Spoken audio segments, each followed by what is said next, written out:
to have good audio for everyone, but especially for our online participants. And we have a much bigger registration than this for in-person participation, but yeah, maybe they will be running a bit late, but we need to start because time is not waiting for us. And also, yeah, we have quite a lot of online participants from all over the world. And finally, for those who are not comfortable to be captured on video and photos, please let our photographers know, and also to try to avoid the camera, sit closer to the screen. Am I correct, Sophia? Yes, thank you. And now, without further ado, I would like to introduce our ambassador who will give us the welcome remarks.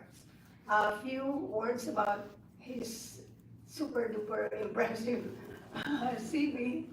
Ambassador Ray is, of course, the ambassador and permanent representative to the UN in New York, serving since August 2020. And he was elected president of the Economic and Social Council for 2024 and 2025, and has a long career in public service, including his role as Premier of Ontario and interim leader of the Liberal Party of Canada. A lawyer and a Rhodes Scholar, he has been active in Indigenous law and diplomacy, including as Canada's special envoy to Myanmar. So the subject for today is something that the ambassador is passionate about. And he's also a published author and has received Canada's highest civilian honor, which is the Companion Order of Canada. Welcome to this discussion, and I know this is your mission, but I'm doing the welcome for you. You have the floor, Ambassador. Thank you. Thank you so much, Rita. It's a pleasure to be here and a pleasure to have a chance to say a few words. I want to welcome everyone to our mission here. It's an opportunity for me to reconnect with old friends who are here and to have a chance to listen and learn from what's being said.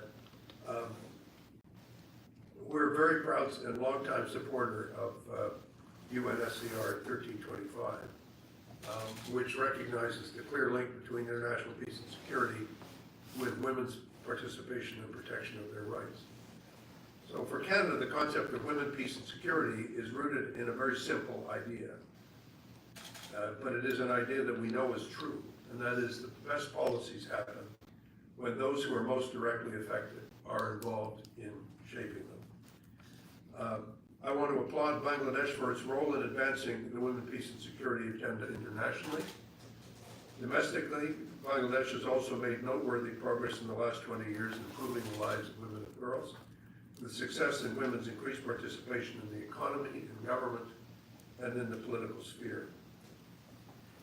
We also recognize that women and girls from the Rohingya refugee camps and Bangladeshi host communities are particularly vulnerable to marginalization and exploitation. And as has been suggested, I've seen that for myself, so I know that it's true. We are very committed in Canada to help supporting the rights and needs of people who live in conflict-affected areas, and we profoundly believe in supporting their voice, their agency, and their empowerment.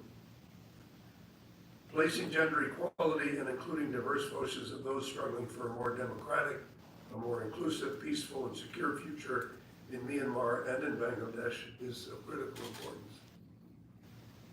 And so promoting the empowerment of Rohingya women and girls to support the dignity and agency of the Rohingya as a people, and not just as refugees, but as a people, and to lead changes themselves is essential. And we have to hear the voices of those who are most affected by the crises that are underway, both in the Rohingya community and in the broader Myanmar community. It is incumbent on all of us to ensure that these voices are included, that they are amplified, and that direct refugee participation is given the priority that it deserves. We know that sustainable solutions to advance a vision of peaceful, democratic, and an inclusive Myanmar for all of her people, including the Rohingya, also must be pursued. These include skills development as a key component of social justice, given women and girls and other disadvantaged groups continue to face barriers in this critical area. So we want very much to allow people to learn while they are displaced. We want to give people a chance to earn while they are displaced. And we very much believe that this is not just good practice in Bangladesh and Myanmar, it's the best practice everywhere. And it's even a better practice than that when it's coupled with attention being paid to giving all refugees, and in particular women and girls, the agency and the voice that they need in order to advance themselves and protect themselves and advance the interests of peace and advance the interests of their communities. There are many, many challenges facing the community, and it would not be difficult for us to get depressed just by listing the number of challenges. But the key point is to retain the level of positivity that we need in order to give people a chance to think of more creative solutions that are required. We cannot become overwhelmed by the level of crisis that is being faced. We have to recognize the crisis, but we also have to do everything we can to overcome it and to take the steps that are necessary to make sure that we end up in a better place. So I'm looking forward to this conversation. I've come to listen and to learn, and I appreciate very much the chance to be with you. And I personally attach a huge importance to how we engage. I can just speak very personally. I was one of the first foreigners to visit the camp in Cox's Bazar in 2017.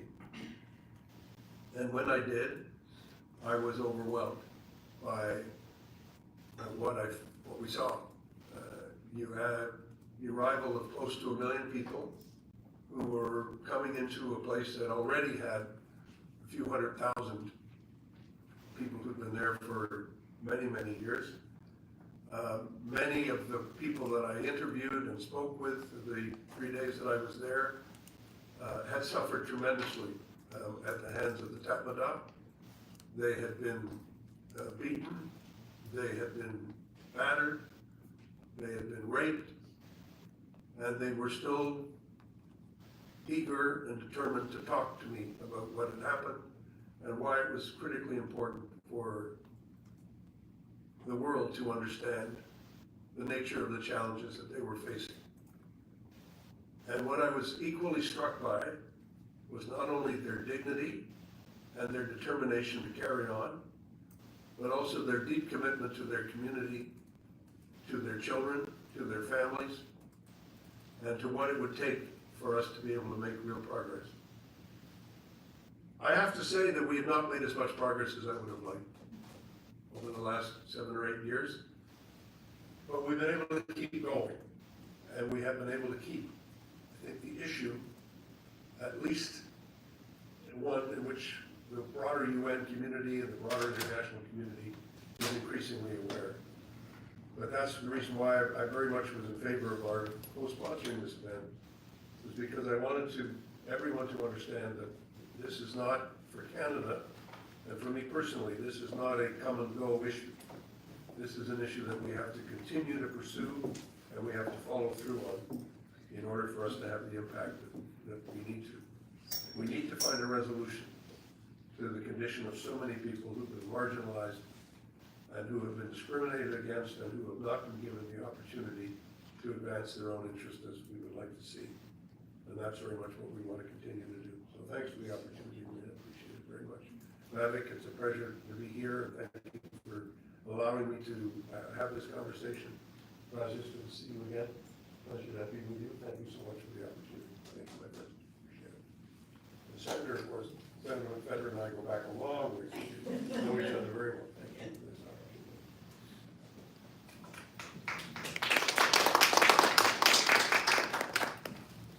Thank you so much, Ambassador Ray.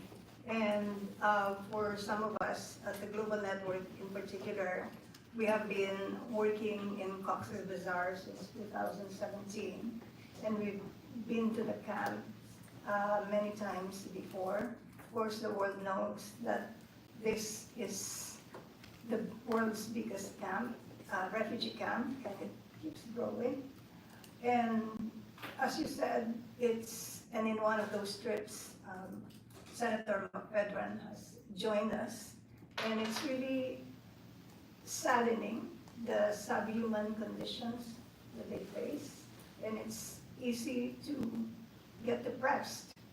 But as you said, we need to keep channeling that sadness, anger, or depression to keeping our energy, that we have a bigger and longer work to do, led of course by the Rohingya people themselves, and for us to ensure that we are always ready to support.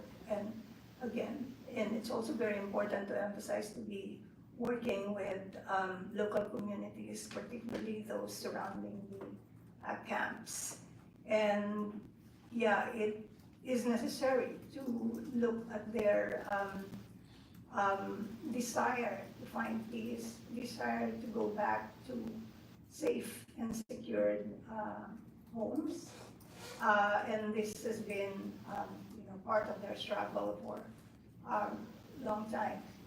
At this point, I would like to emphasize the reasons why we're here this morning.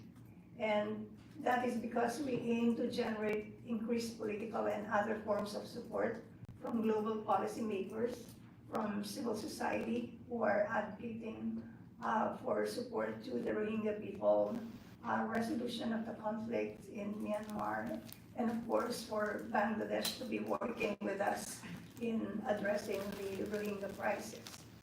To present the global network of women's initiatives in strengthening the capacities of Rohingya and local community women and young people, particularly young women, in peace building, advocacy, and facilitating joint economic opportunities to enable meaningful participation in political processes and help reduce tensions between the Rohingya community and the surrounding host or local communities.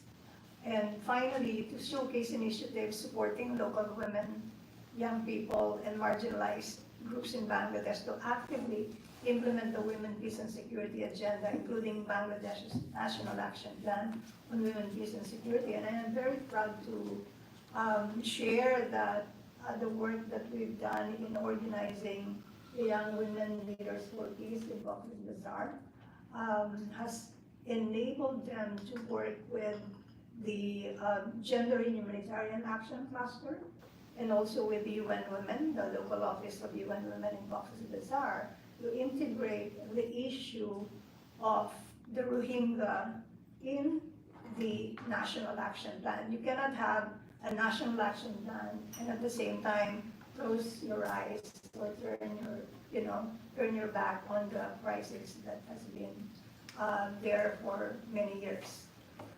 At this point, I will turn over to our panelists. And the first one is Rasha Sultana, our Rohingya lawyer and feminist activist, researcher and educator. She was born in Myanmar and raised in Bangladesh, and she's the founder of Rural Women Welfare Society, which provides psychosocial support and other initiatives with Rohingya women. Rasha works in trauma, mass rape, and trafficking of Rohingya women, and she has several publications on those issues. Rasha, I have some questions for you. Your work, has documented the violence faced by Rohingya women, including sexual violence. How has your organization, the Rural Women Welfare Society, been able to support survivors in trauma management that fosters long-term healing and empowerment?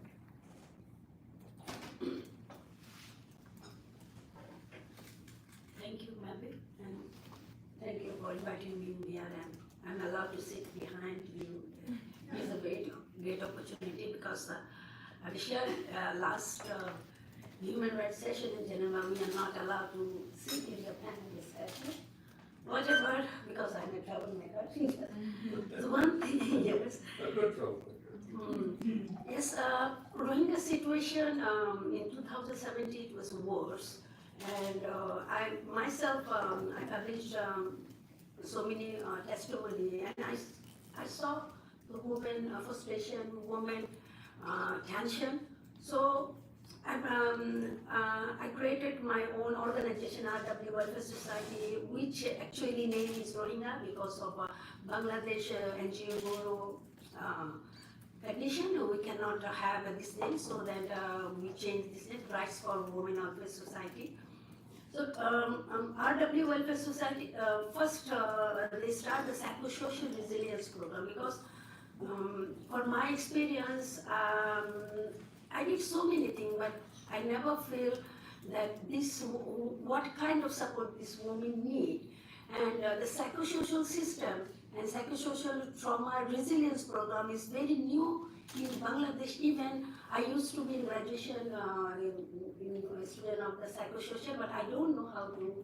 But one thing is a Korean one NGO who are coincidentally they met with me, and we run the psychosocial resilience program in Scan 14 with women, and unfortunately it was a pilot program, and 2 months we cannot bring any woman in our center because we choose one very rural camp where a militant group and very conservative, even women cannot move one shelter to another shelter, and they don't know each other. The way they dominate the women, they are not allowed to come. So we have to run so many barriers, and we convince them, and at us we bring some women in our center, and we started the somatic therapy. But before somatic therapy, we make them understand that what they need because of their life is stuck in the shelter, and they need to be lived. We know because of the situation, domestic violence, family tension, and survivor, especially the rape survivor, it's like they feel alone. So we start one by one. It was very challenges, and if I describe it, we need a whole day. But one thing, our women is so great when we make them confidence. Yes, the first thing, we grow the confidence within the women, and we involve in them in our program. Then slowly they are in our group, and the first year we achieved. We got maybe 60 women, and there's the 8 women leader. And then we start the second phase, and when we will ask for the more women, maybe 7 women we need, and more than 70 women, they came into our center. And I was so, surprised that because we achieved a thing that the psychosocial or confidence or grow leadership, decision making is very important for them, and willingly they are come and they fight with their husbands, they fight with the society member. I told you we faced so many challenges. Even our center was shut down for the 1 month. Even I got the threat, but I never give up, and I communicate with the civil society and our our youth group, and they are the one who give me the strength, and we make them. And still, it is in 7 years we are running that psychosocial program, and within this program, it's the only one program I got from the Korean NGO, is funded by Quota, very last. But and within that, I met with Oxfam, I met with UNOM, I met with the GNWP. But in the beginning, I didn't get any support from my NGOs. And I know GNWP from the beginning, they have trust on me about my activity. But as a partner, we start in 2023, and first we start with literacy and numeracy, and also leadership. So this is the thing we are forwarding, and it is very necessary for them leadership skill, because leadership skill means not that you have to lead, but the leadership skill means you have to make decision for own, so you can do thing. Because we also run some livelihood, very small, but this livelihood is also grow their confidence. But it's not easy. Without leadership training, you cannot hand over the program to their hand. First, we give them skill development, and we grow their yes, definitely strength. And when they feel that we are okay with this, and the most important thing about the society mentality. Without the changing society mentality, we cannot run anything in camp in Bangladesh refugee camp. So we got the most barrier from the society rather than government. Yes, there is government, there are so many restrictions. With the restriction, we are doing this. Even the literacy, we are running literacy, it was also forbidden. Yes, education is forbidden in camp. And the most, and this is a shocking for us, because in the 7 years, our children didn't get proper education. But we are giving numeracy and literacy education to our women. It's like a very likely, and we cannot expose. If we say we are running the education, we cannot run any program. So to state whatever, we convince them, no, we are just, because they are illiterate, so they need to be assigned, or they are not, they are not giving us a thumb signature. So for this we are running. And we also involve some teenage girls. And also we connect with the youth leaders who are hosts. And youth leader is a very strong platform in Bangladesh, especially in the Cox's Bazar. With GNWP, we grow with youth women leadership, and it is also necessary because the Cox's Bazar is also a conservative area.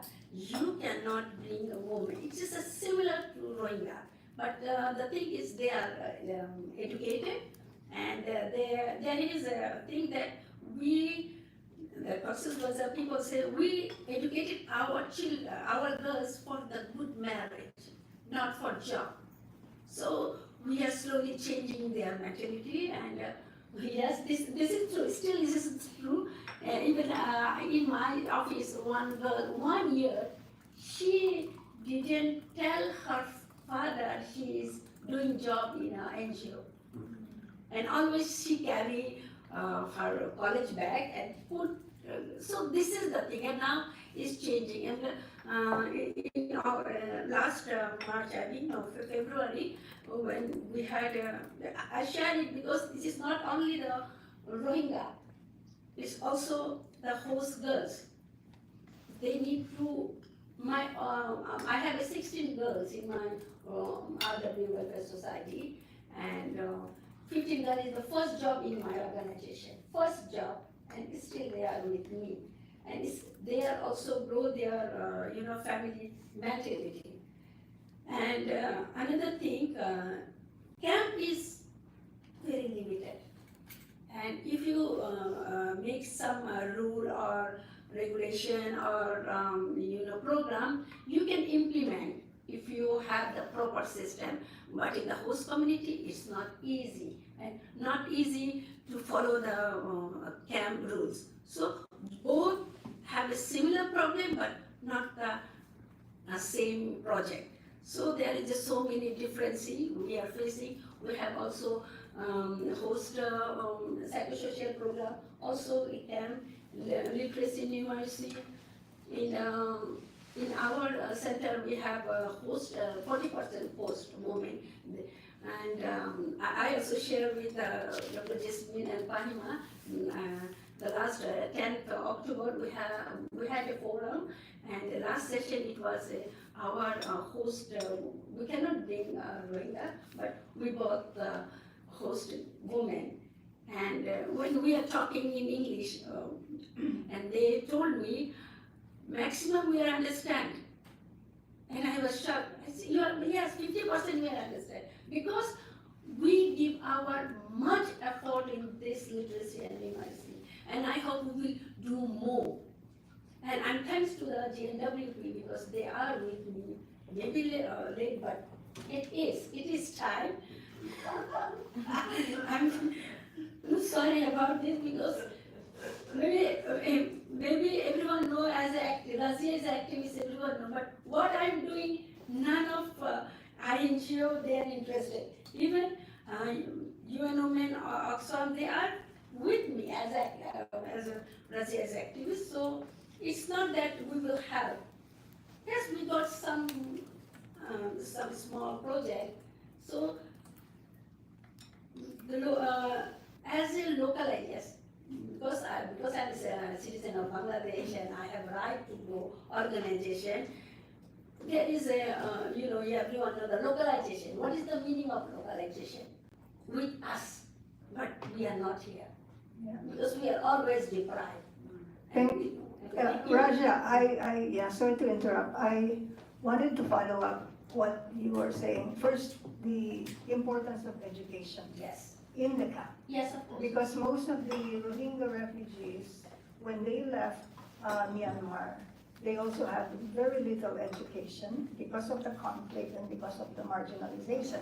From our own experience, the women that we worked there, only the average is that is that they only achieved third grade. And that with all of the restrictions, they were not allowed to, most of them were not allowed to study in Burmese. So when they came to the camp, that's one of the first initiative that we started, numeracy and literacy, and I'm so sorry we met. we partnered only recently, but we've been working there, as I said, since 2017. And the challenge when they came to Bangladesh, so they were not allowed to learn in Burmese in Myanmar. When they came to Bangladesh, they're not allowed to learn in Bangla. So where do we go? So we are, unfortunately, it's the only common language that they could speak commonly with some Bangladeshi. We're teaching them to read and write in English, basic, very basic, functional, and where we infuse these concepts. And one of the big achievements that we consider is that they now know how to write their names, and they can read signs within the camp to know where to access information and basic services. But it's a challenge even starting that. But the other challenge is even our fellow civil society workers, especially the giant humanitarian organizations, you know who I'm talking about, have cornered the business of running services in the camps, and that is also the reason why you can count with your 5 fingers, or 5 fingers, the local organizations in Cox's Bazar. Most of them are giant humanitarian organizations who fly in their staff from different countries, and then when their contracts finish in 2 years or 3 years, they leave with nothing left for the local communities. No capacity developed, no projects to continue or to sustain after they have left. And then if they have some Bangladeshi workers, they are mostly from Dhaka, because those are the ones who speak English. And this is also the problem in working with the GIHA, the Gender in Humanitarian Action Cluster. They would only include those Bangladeshis who speak fluent English. So they cannot participate in the design and implementation of humanitarian response, let alone integrating peace building. So, Russia, I know that in the camps in charge, and the Majis, which are the Rohingya bloc leaders, most of them are men. Why do you think this is the case, and how is it affecting our efforts in women's empowerment? Thank you. Actually, Maji is not a leader for me. Okay. They are the supervisor, and it made in 2017 because there is they need someone to supervise, so they choose some people who are not even capable, but for the maybe system, army choose them. And unfortunately, most of them are uneducated or narrow-minded, or some whom I know. I know some of the Manche, they are also criminal in Myanmar. So the system, army, from when they created the Maji system, they should point the educated youth, but it's totally messed up. Rohingya community is a conservative community, and for circumstance about the environment, they are not allow women to be education or work or whatever. Silence is the most peace word. Women, you are not allowed to talk. So beginning, we have, I told you, we have to face so many challenges. Yes, we have a few educated women who come from Mandu and Butidam area, and these girls started some self-help group, and but they first they get a barrier from the Maji, because when they raise their voice, the Maji system, because they Maji try to dominate the whole community.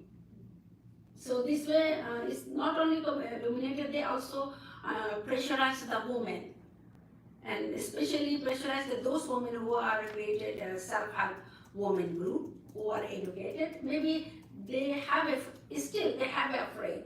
So for this thing, even the Bangladesh system, they are not thinking about the women Maji. Maybe later on there is a board system, but I can say this was not a fair election, because this is the chosen woman Maji. It's a chosen woman Maji, and after that we didn't see any. And when the government or the INGO or NGO platform, they pressure us about the woman Maji, and they allow, but some are Maji's wife, some are Maji's sister. So this kind of woman Maji we had. So it's, they don't have anything to do. So it's not a No, and but fair no. process. Yes, but now the time is changing, and I can say within the CAN 14, we have in our group, and even the GNWP also here, 2 women Maji is selected. This is automatically selected because of their work, because they are roaming whole camp, they are giving advice, because of their activism, they choose.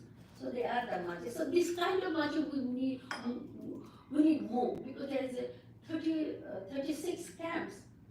Maybe we are not telling the 36 women Maji, but at least 10 Maji whom we can rely, who can pass the message, who can give the way. That's a good achievement Yes. for a start, and I hope it will continue. Yes, of course. Yeah, thank you. And I just wanted to turn the microphone over to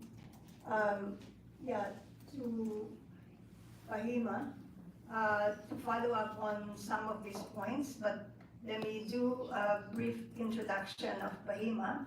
Fahima is the GNWP's program officer for Bangladesh, and she focuses her work with organizations like ROUS, Russia's organization, and several others who work in Cox's Bazar, and especially the Young Women Leaders for Peace program. And before this, Fahima has a long experience of working with humanitarian action in in Cox's Bazar.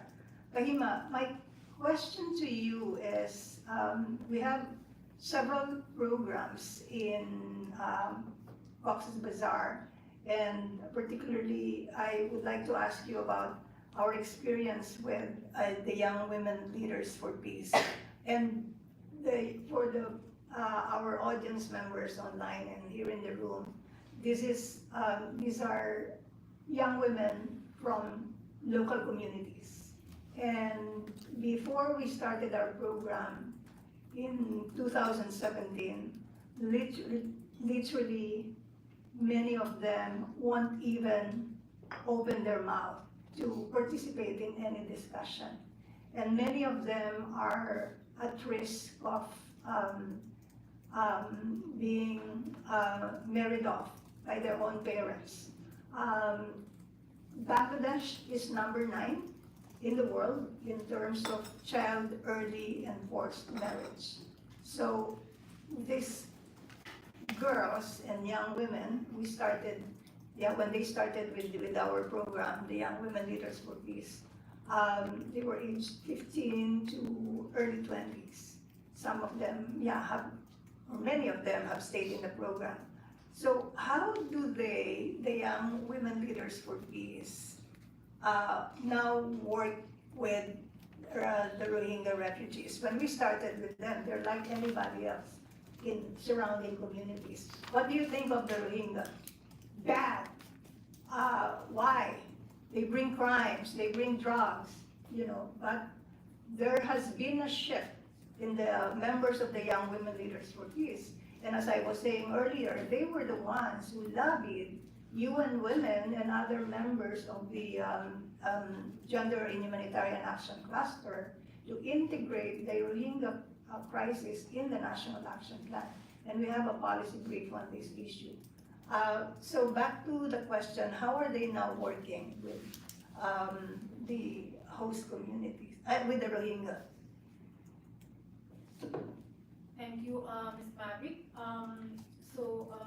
Hello everyone. Assalamu alaikum. So as Ms. Mavik said a bit about how the YWL has started. So today I'll share a bit about the journey that the YWL has gone through over the time since they started, as Ms. Mavik said, as a shy person and was about to be victim or survivor of violence against women, and how they have contributed to the peace and security in the camp and also in the host community. So I'm here today to share this journey with you all, and the journey of the Young Women Leaders for Peace Bangladesh. They are critical initiatives and that are made to contribute to the peace building and development as well as humanitarian needs. So I'll start with thanking a global network of women peace builders on behalf of the YWL network, and also the Global Affairs Canada's Peace and Stabilization Operation Program for the support. So since the beginning of the influx, GNWP in partnership with the local civil society group and young Bangladeshi women from communities in Cox's Bazar work to advocate for sustainable peace, women's rights, and gender equality. So the young women have since organized themselves as Young Women Leaders for Peace, as we call them YWL, and have conducted humanitarian, development and peace building activities in Cox's Bazar. So I'll ask just to ask you a question, and I think Raziapa talked a bit about the numeracy literacy sessions and classes. So can you imagine a situation of involving a Rohingya individual living in the largest refugee camp in the world who doesn't understand the information from the ration card regarding when to return to the nutrition center next for their child's food supply, because they don't really know what's written in the ration card. So that was kind of the situation. And our Young Women Leaders for Peace Bangladesh members have organized age-appropriate fundamental literacy and numeracy sessions for Rohingya and Bangladeshi individuals.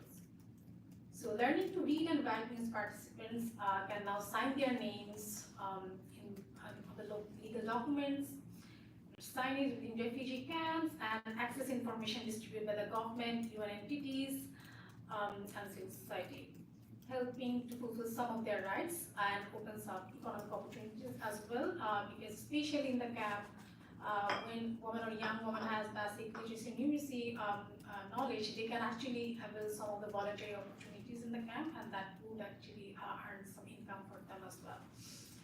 So, and also for the Bangladeshi participants of those classes who attended those sessions, they shared that they were able to sign when they appeal themselves for a loan and can now count money. So they were also happy that they can even assist their children in learning. So I will also add, in last August, many of you might know Bangladesh has experienced from the most violent flood in 3 decades. So our Young Women Leaders for Peace Bangladesh network were able to raise funds and reach out to around 16 families from Harbang Ujela. This is one of the districts from Cox's Bazar, and our YWL network was able to mobilize the youth from that respective community to assign and assist the YWL network in distributing the relief. So that was a great initiative by the YWL. They were able to mobilize the youth from that respective community to assist them in the distribution. And the community they reached out to, they really lives in a very remote area, and hardly any government assistance actually gets there. So yes, and our Young Women Leaders for Peace network has conducted handicraft and swing stations for local Bangladeshi and Rohingya participants to create income generating opportunities for them. So they are also currently working with 30 women and young women from 3 areas of Ramu Ujela, that's in Cox's Bazar district, will join the handicraft and sewing training, and the products made by this group of women will also be put for sale and will also be presented in different local fairs as well. Also, to raise awareness on women's rights and women's empowerment issues, Young Women Leaders produced different radio programs and community theater activities for local community people in educational institutes. So during COVID, the Young Women Leaders were informed that the level of child marriage, there was a huge increase in child marriage, and the community people informed them about that. So our Young Women Leaders for Peace Bangladesh were able to reach out to the local government representative and share that concern about the increase of child marriage. So the local government representative actually appreciated the Young Women Leaders initiative and the concern on this issue, and he actually thanked them in their commitment to reduce violence against women in the community and appreciated their effort. So yes, and even he actually invited them in different meetings and said that this such initiative should always be and their thoughts on this violence against women that's happening in the community would always be appreciated, and they are always invited to different meetings that happens with the local authorities in the host communities. So apart from that, in the grassroots level, our Young Women Leaders for Peace Bangladesh arranged 4-tiered meeting, right? So with the local leaders, so this is really in the grassroots level, in the village level, with the local leaders, religious leaders, teachers, imams, and government and other community members to promote discussion and pave the way for women's empowerment. So in their consultation with international actors, they were able to share recommendation on women's empowerment, meaningful participation of youth in decision making, and addressing the impacts of Rohingya refugee crisis on women and young women. So these are some of the initiatives or activities that has been done, or Young Women Leaders for Peace Bangladesh network members are continuing in the context the Rohingya refugee women and girls, and also host community women and girls. But they also have some recommendation that they feel that we should focus more on. So firstly, from their engagement with various government and local actors, they recognize the need for greater awareness of women peace and security agenda, as well as the youth peace and security agenda. So in Bangladesh, the National Action Plan on Women, Peace and Security actually was launched during COVID. So, during COVID, that wasn't mass distributed, and many people are unaware of the National Action Plan on Women, Peace and Security. So that's why our Young Women Leaders for Peace Bangladesh felt that there is a need for greater awareness on this women, peace and security issues and what the agendas are. Second, in various advocacy and decision-making platforms, youth engagement very limited or very tokenistic, I would say. So, so young women leaders want to participate in decision-making and advocacy platforms, so they have the opportunity to share their stories and thoughts. So they shared that they have been invited to different advocacy platforms or different events, but at the end of the day, it was really very tokenistic. So they were just there just to represent them as a news representative, but they couldn't really share their thoughts and stories to the other people. Their stories were not shared, their thoughts were not, they were not able to present their thoughts. And next, in general, there were very limited funding opportunities for youth-led organization, and it is even more challenging for organizations that are unregistered. So our Young Women Leaders for Peace Bangladesh Network, whenever they are applying for any fund for their initiative, so this is one of the biggest challenge that they felt in their way, that they are required to be registered or they are very neglected as their youth-led organization. So and finally, the final recommendation that they have shared is about the women's right and women's empowerment issue. Is the fight for women's right and women's empowerment is not really a women's issue. So our Young Women Leaders for Peace Bangladesh believes that a holistic approach is the best way to address gender inequality and violence against women and girls. So in most of their initiatives, they have involved the community people, local leaders, government and non-government organizations. So they believe that with all their support, or with all these actors' support, they will witness the change they want in their community.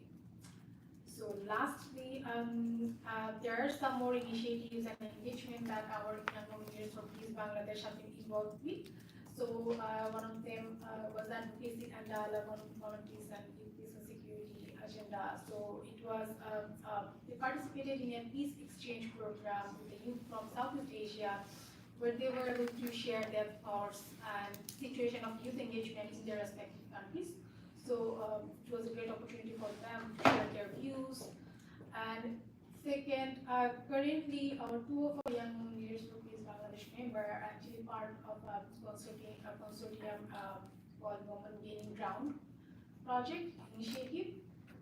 So which also aims to address sexual violence and lack of women's political empowerment. So they are representing Young Women Leaders platform in this initiative.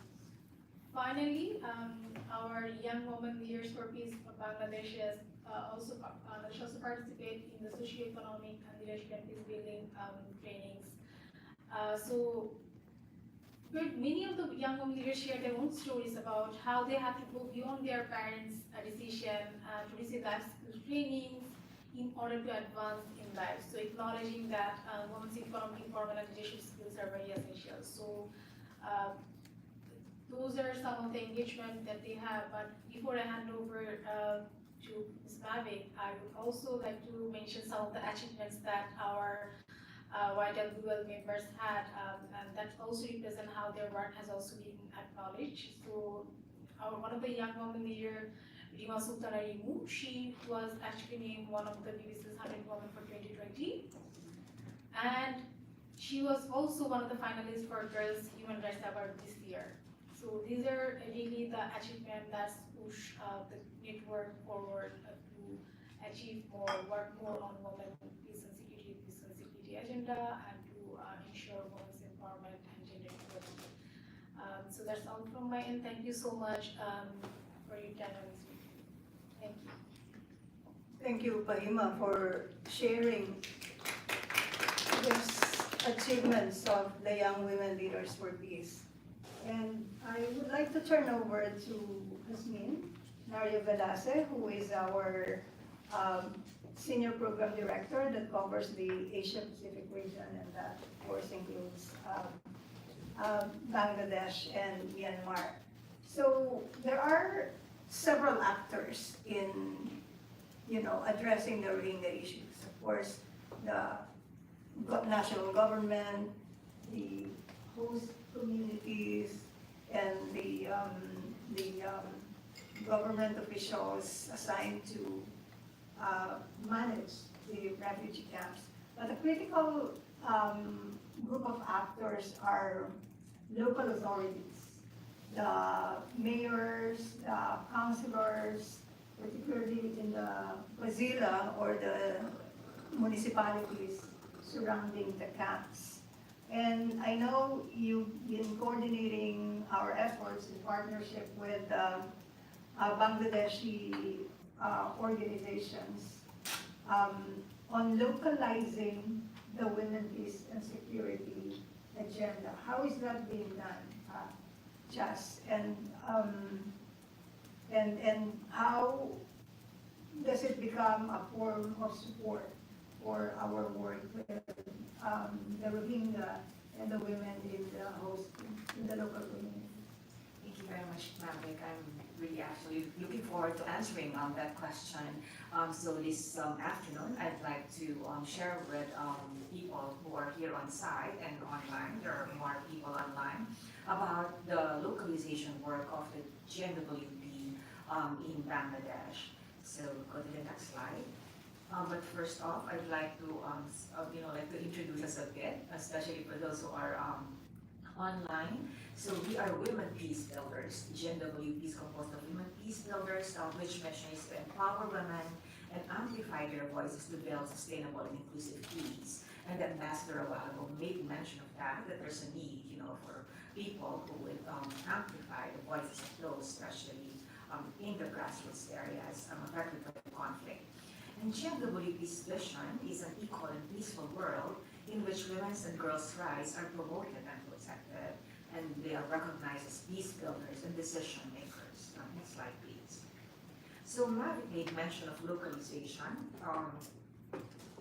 We are doing localization, which is a bottom-up strategy to ensure gender-responsive and conflict-sensitive policy making and policy implementation.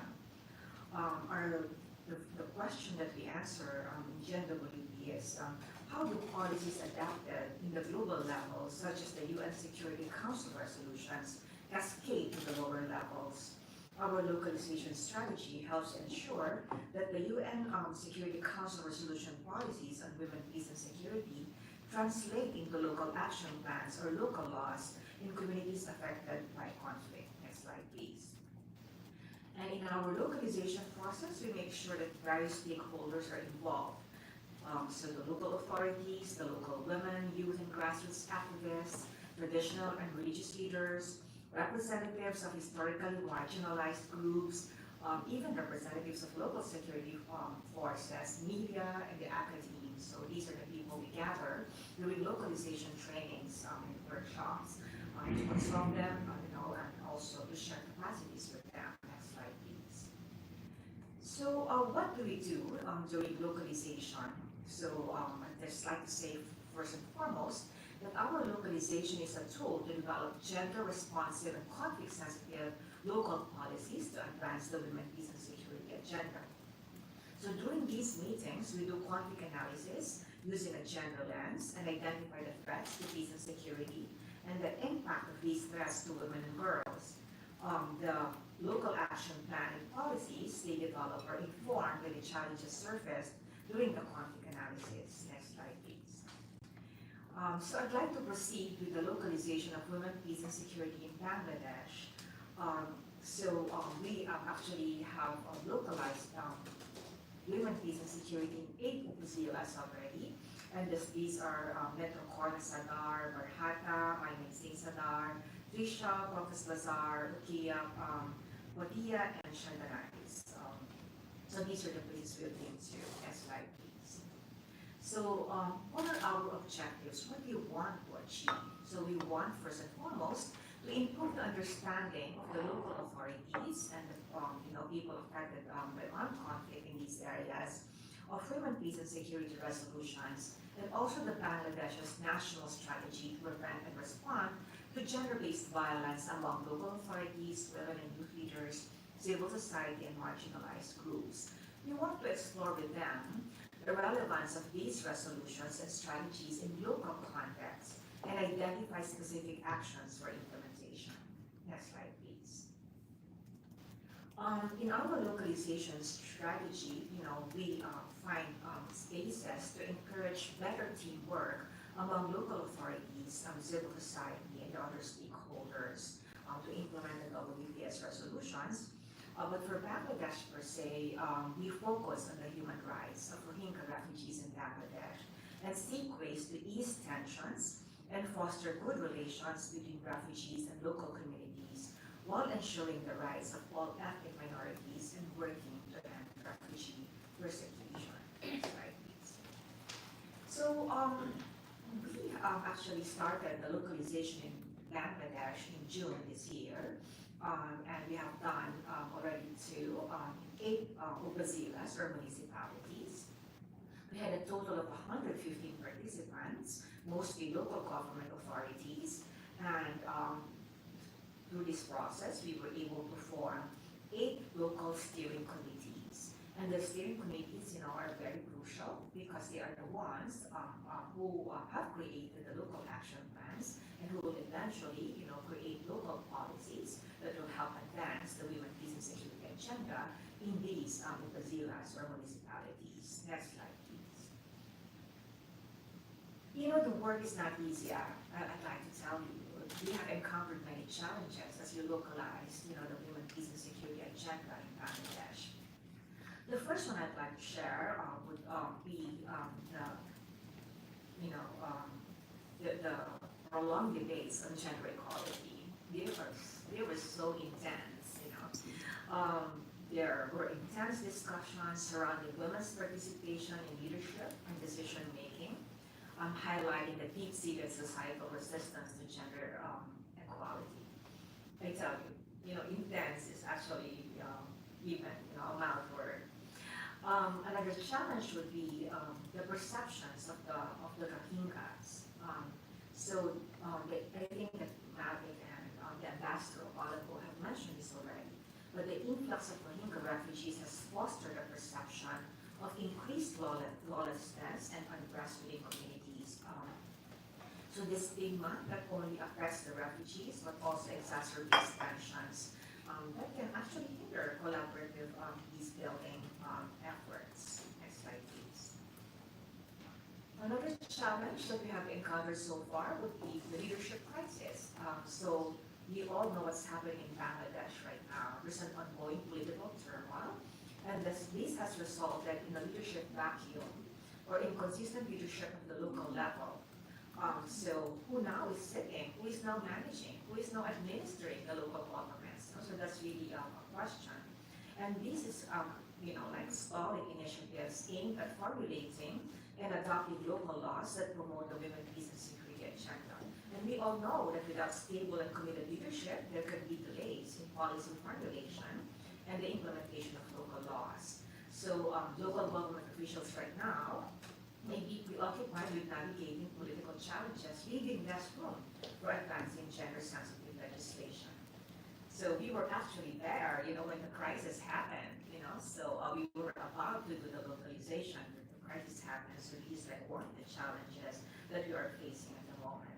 Because this is localization, the local government authorities are very crucial, to this process. But without them, so how do we move forward? So that was a question that we asked ourselves. But thankfully, we have found many ways by which to continue. So I just like to share with you very quickly our impact so far. So it has just been 4 months, of localization work, but there have been achievements. So the first achievement would be the local steering committees have been formed, and we have successfully developed local action plans. So fostering already some local policy changes that enhance women's peace and security initiatives, even in challenging social and political environments. Next slide, please. A second impact so far would be the activation of committees dedicated to preventing early marriage, already mentioned by both Fatima and Rasha a while ago, addressing violence against women, committees formed to manage disasters. Oh, Bangladesh is so prone to disasters, especially, the Cox's Chittagong area, Cox's Bazar area. They have the most expansive, beach in the world, like 300 kilometers, of sea, throughout the Chittagong province. They have already, formed committees to combat workplace sexual harassment, and these committees have significantly increased women's participation in knowledge sharing in these very critical areas. Next slide, please. Another impact would be the strong relationships that have been built among local administration, government representatives, civil society organizations, media and various sectors, leading to collaborative efforts that effectively advocate for women's peace and security. This has absent before, but because of our localization efforts, we were able to come together to talk about, women's protection and women's meaningful participation in peace and security processes. There are many debates, as I told you, but these were very, very important spaces to be able to clarify issues, and be able to also change mindsets. Next slide, please. So the project's intervention has helped challenge the mindsets of committee members. I would say, from experience, which is probably our, best impact so far. Debates were long, they were intense, but in the end, it has helped challenge the mindsets of committee members, from indifference and anger about gender equality, about Rohingyas, to sympathy and empathy. So resulting in a deeper commitment to understanding and addressing the needs of women and Rohingya refugees and their communities. On my last slide. So, and as Fatima and Rasha have mentioned earlier, we do our localization side by side with engagement with Rohingya refugees at Cox's Bazar. You will see in the next slide some photos of our visit in Cox's Bazar. So that's Camp 14, Cox's Bazar. In a meeting we had with Rohingya women here in Cox's Bazar last September, the words of the women and young women I spoke with have left a lasting impact on me personally. They said, "We are grateful to the government and people of Bangladesh for their kindness, for allowing us to stay here until we can go back to Myanmar. Our existence must be recognized by the junta. Our safety and dignity must be ensured. The junta must understand that we are also their people. We call for recognition and the affirmation of our rights as we await the day we can return home." So to all of you who are here and also on site, who are doing their share to make this happen, let's keep on keeping on, because we are needed, for this work. Thank you very much. Thank you, Jess, for explaining our localization efforts in Bangladesh and how we really use it to mobilize support for our work in empowering Rohingya refugees, Bangladeshi from host communities, and of course, Myanmar. And we don't have much time, but it's important to mention that we've been working with Burmese refugees in Mayson, and we've also supported them to get to safer grounds when the junta took over. When the junta strengthened the crackdown among activists in Myanmar. I would now like to turn to our audience members for their comments and questions.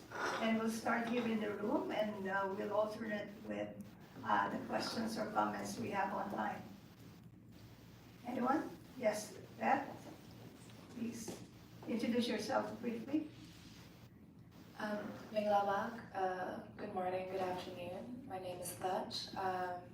Currently based here in New York, working in climate change, but I was also in Myanmar during the military coup as a protester for the democratic movement. First and foremost, I want to say thank you so much to our panelists for the work that you're doing. Of course, being Burmese myself as well, this is something that is very close to my heart. And also being part of the ethnic minority of the Guinea, on the other side of the country. So many of the challenges that you're discussing resonate a lot with our personal experiences. Of course, now it has been, we're in 2024, ending the year of 2024. The coup has been ongoing for 3 years now. I think conflict has escalated. There's a fractured nature within our country. But I think there's also a lot of work that is being done with the guiding North Star of federalism, that one day we can all return back home and find a place there to be recognized there as well. But those efforts are, of course, halted in many ways by so many different external factors, notwithstanding, even within Myanmar, who is recognized and who has validity and who has agency is still, unfortunately, a question that many leaders on the democratic movement are still asking. I suppose my question, and to whoever on the panelists it resonates with, what does reconciliation look like for you, given the almost disparate and very loud differences between all the stakeholders involved in the Myanmar crisis? Thank you, Ted. Thank you, Ted. That's a very important question. Anyone else who would like to ask a question in the room? Yes, Inday, please introduce yourself briefly.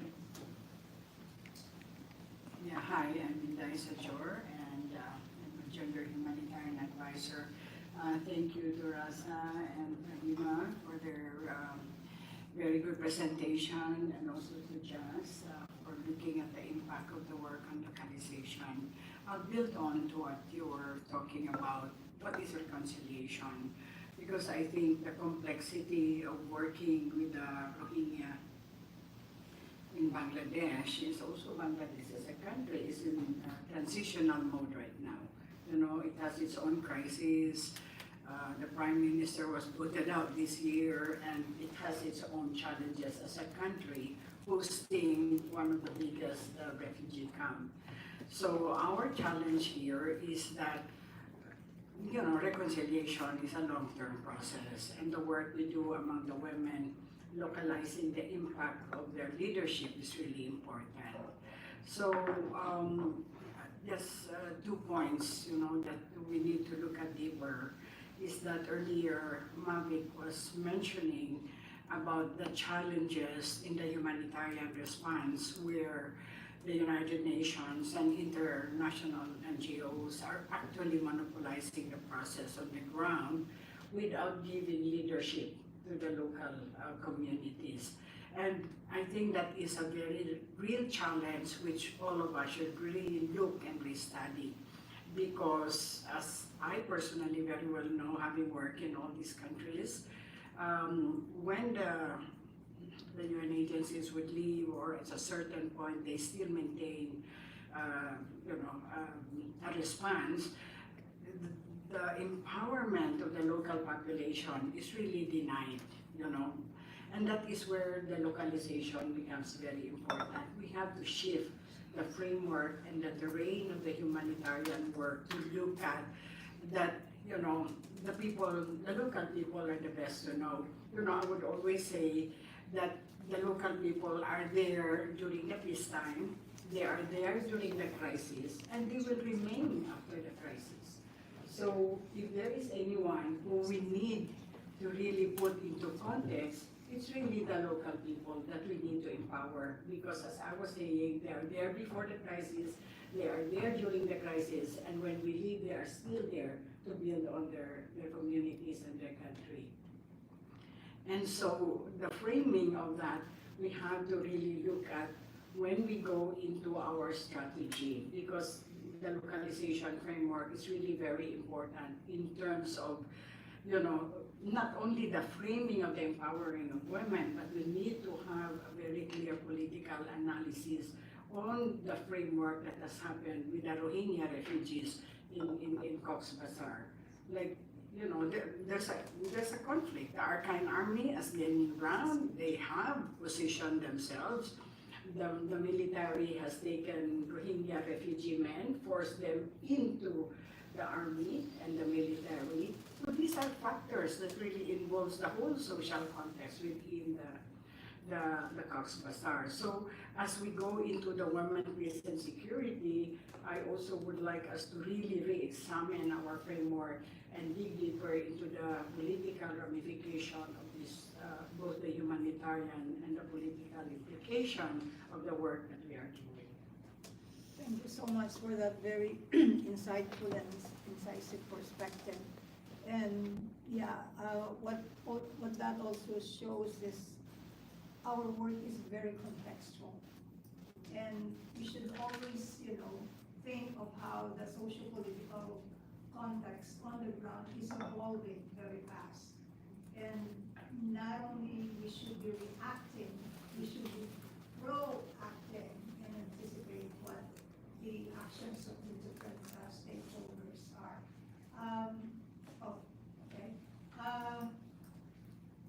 All right. I had it reversed. Yeah, thank you again. I would like to turn over to Sophia, and if you can share, question from our online participants, and I believe there's a very interesting question about education. Yes, thank you so much. Okay, so one question that we have from our online participants is, how can we create a practical community for the WPS agenda within the academic sector?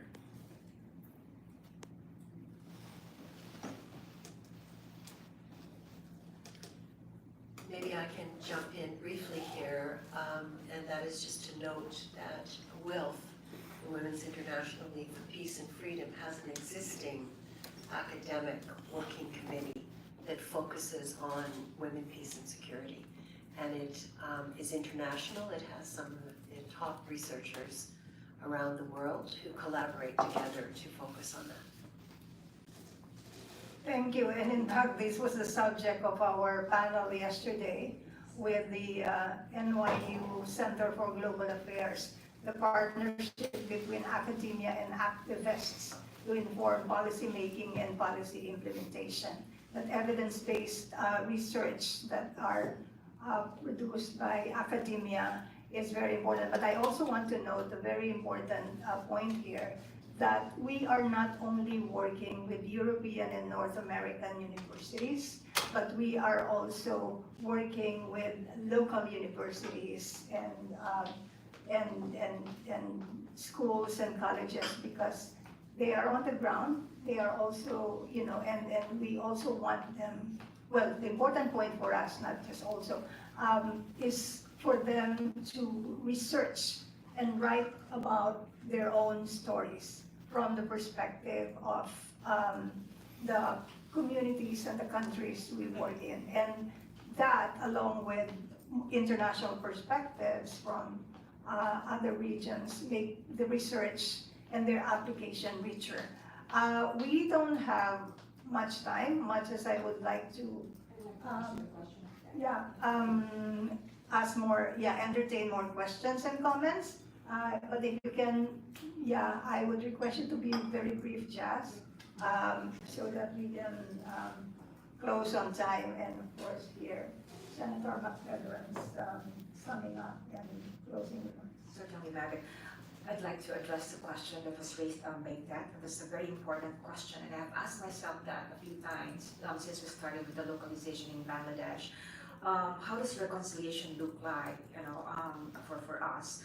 One would be the adoption actually of local action plans. That number one, that will challenge mindsets and attitudes among members of local communities about the Rohingyas. That's the very first. A second would be a plan that will encourage members of the communities to share, like basic necessities among the Rohingyas. Because I've been there, I saw the situation, and there's much need, for basic resources. So I pray, that they will create programs that will actually allow that.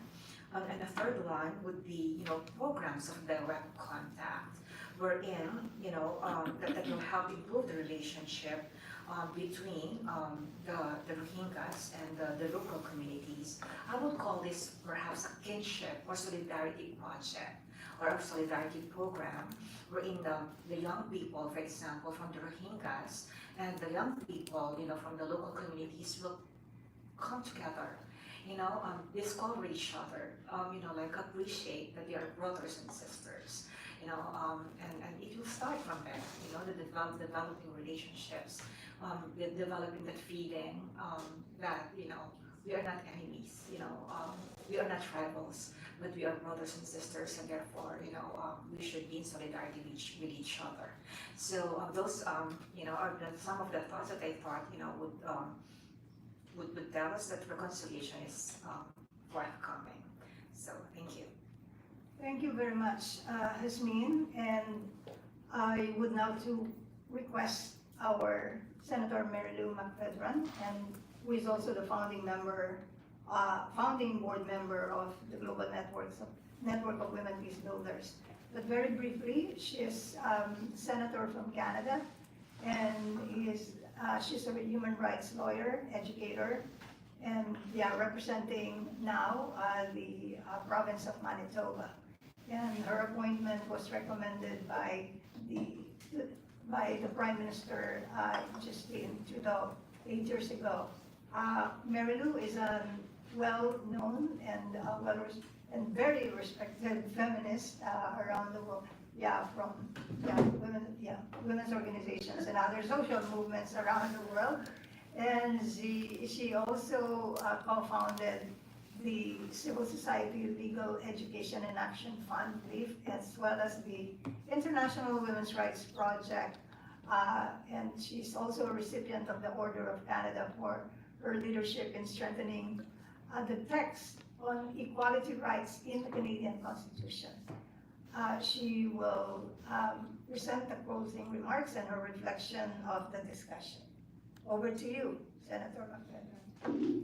Thank you very much, Mavic, and I am mindful that we just hit 1 o'clock, so I will keep my remarks very brief because we do want to stay on time. I'm an independent senator from Manitoba, from Treaty 1 territory of the First Nations and also the homeland of the Red River Métis Nation. I want to thank Ambassador Ray and the team here at the mission. And I also want to thank Global Affairs Canada for the numerous ways in which they have supported much of the work, the localization work. I remember having a conversation with Mavic over 11 years ago and hearing her articulate what was missing from, at that time, every program that was being funded to quote-unquote empower women. And that was work at the very local level and making that connection between women's leadership voices in their communities and women's leadership voices here in a United Nations context. And this panel today is a wonderful example of the changes that have been made. And I say this as a proud board member.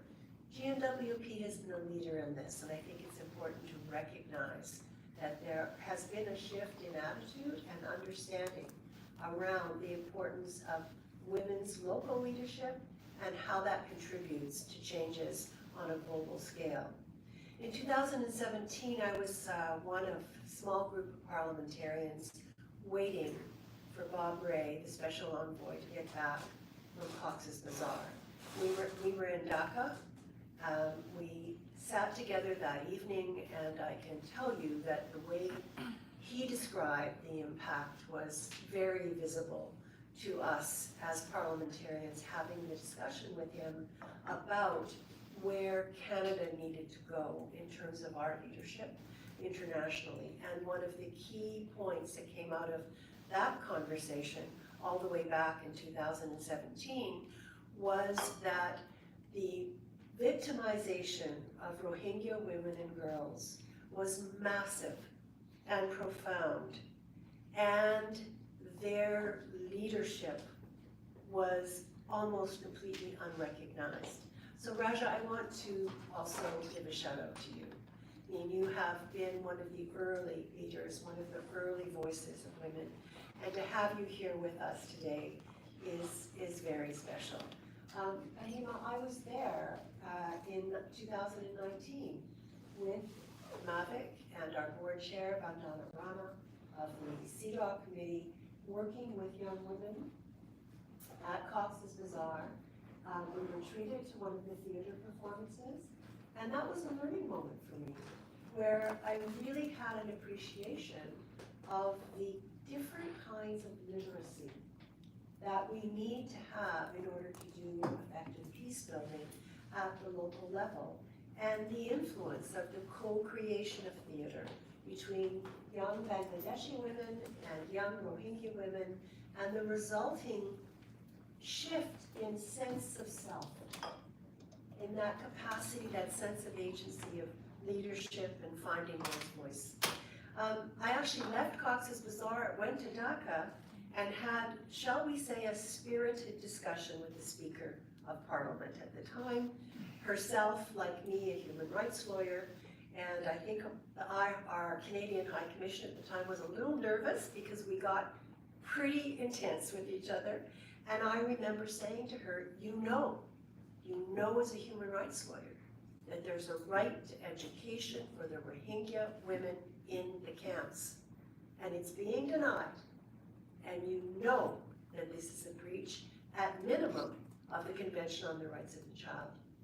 Ambassador Ray spoke very, very effectively, as he always does, because his heart and his mind are fully engaged on the issue of the Rohingya and rights of Rohingya, and mentioned how policy is most effective when it's developed with those who are most affected by the policy. And we see that here today. My closing point is going to be about the nexus between women, peace and security, youth peace and security. We're here looking at 24 years since the Resolution 1325, October 31st, 2000, focusing on women, peace and security. We have a whole cluster of resolutions that went over a period of 19 years that inform many aspects of the kind of peace building that we're doing. And we have, more recent comer, the youth peace and security cluster, much smaller, but the combination of the two, again, this is something that GNWP has led on in the international community. How important it is to look not at separate spheres, but the intersections between women, peace and security, that cluster of resolutions, and the youth peace and security. And I'm going to just note that the most recent Youth Peace and Security Council Resolution 2535 puts responsibility on the Secretary General to report on youth peace and security, including the previous two resolutions, and women, peace and security. And I venture to say that this has something to do with leadership, such as the amazing woman to my left here, and the GNWP organization. Last point, every crisis is an opportunity. And what we see here is women's leadership in a time of terrible crisis, but women's leadership seizing the opportunity across generations to step forward and lead. And that's what it's all about for those of us who are here today. Thank you so much. Merci, Miigwech. Thank you very much, Mary Lou, and thank you to our online participants and the participants in the room. And thank you to our team. And of course, most importantly, Fahima and Russia, who traveled all the way from Bangladesh, from Chittagong, in fact, and including Cox's Bazar, to be with us this afternoon. And yeah, for those who have the opportunity to engage more with them in informal settings, that would, be very welcome, and I'm sure both of them will make themselves available for that. Thank you once again, and good afternoon to everyone.